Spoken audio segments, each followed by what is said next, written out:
Have you ever woken to a start at the realization that you have just overslept through your alarm?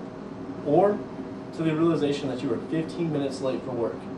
To many individuals, this is not just a scenario, but a reality, due to the fact that sleep deprivation has become an increasingly important problem, and sufferers experience many problems in both their day-to-day living and in their overall health.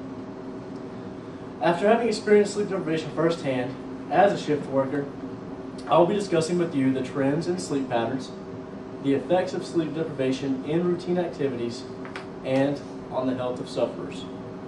After listening to this speech, I hope that you will be able to understand the importance of good sleep habits and to realize if you are experiencing any sign of these negative effects.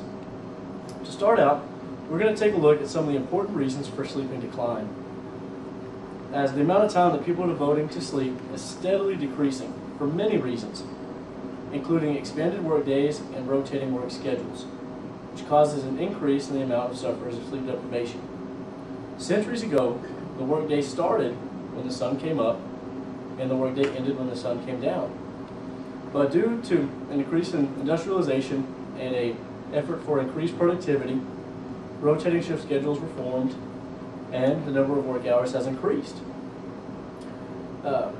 As seen and reported in May 2009, sleep problems are reaching an epidemic proportion and are estimated to reach the #1 health problem in America. The mean hours of sleep on a weeknight have dwindled from 7.1 hours to 6.7 hours from 2001 to 2009, along with an 8% increase in individuals who do not get at least 6 hours of sleep a night, according to the National Sleep Foundation in 2009. Also, according to the National Sleep Foundation's 2005 poll, 14% of American workers are shift workers. Shift workers suffer more fatigue and are more likely to drive fatigued and fall asleep at the wheel.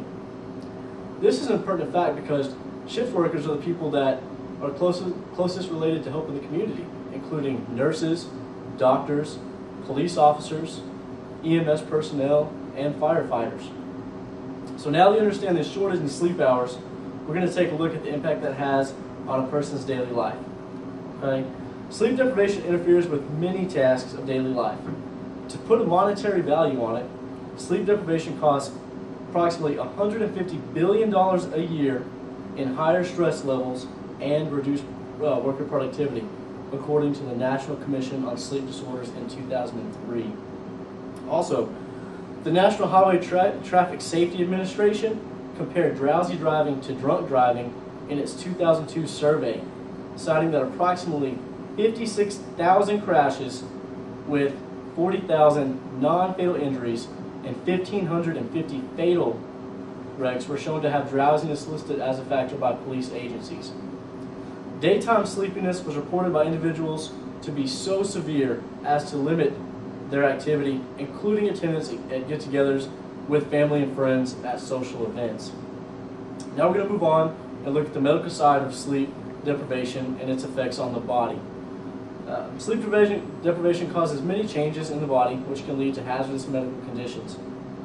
First off, having a level of sleep that does not meet what the body needs causes an increased level of stress on the body, which forces a decrease in the effectiveness of the body's immune system, which is the body's way of protecting itself against sickness and disease.